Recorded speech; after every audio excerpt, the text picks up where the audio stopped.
Allison Maloney, Newsmax contributor, also the founder of Allison May Public Relations, and marketing and branding expert and applied research psychologist Dr. John Tantillo is here with us as well. Great to have you back. Great to see you guys. Great to be here.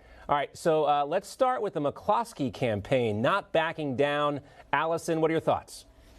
Yeah, I mean, not backing down, that's great for him to say, obviously, because of what he did last summer. You know, President Trump never backed down. So that's what he has going for him. But the thing, John, is this is going to be a big race. It's a very, very heated race. There's going to be a lot of people entering it.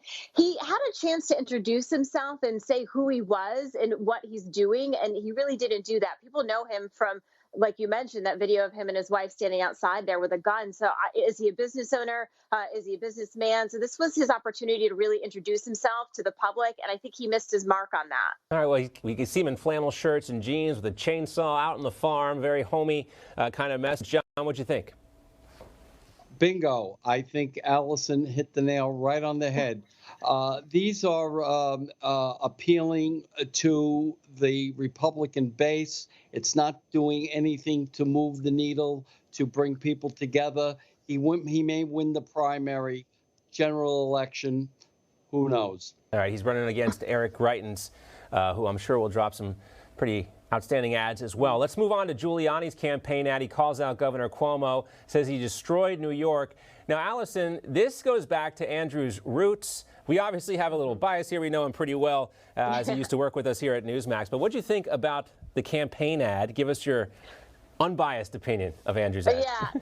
So Andrew did what every politician should do in an ad, is he told a story, and it's all about storytelling. He talked about how he was, a New Yorker, and it showed a picture of him as a young boy and walked everyone through what New York was like and what it has become and what he plans to do to bring it back. So an A to him, even if I didn't know him, this was exactly what every politician in every branch should do, is tell a story. You know, John, it was interesting because every time I've talked to Andrew, I've had any interaction with him whatsoever, he's been the nicest guy. And here he shows his New York edge, which you got to have in New York. Well, what do you think about Andrew's ad? I think it's meat, red meat to the base. And I mean, if you're going to win in New York, you're going to have to appeal to the other side of the aisle. I think this is not going to appeal to Democrats. It's going to appeal to two Republicans that are in the state. And I don't think it's really a smart way of necessarily introducing himself.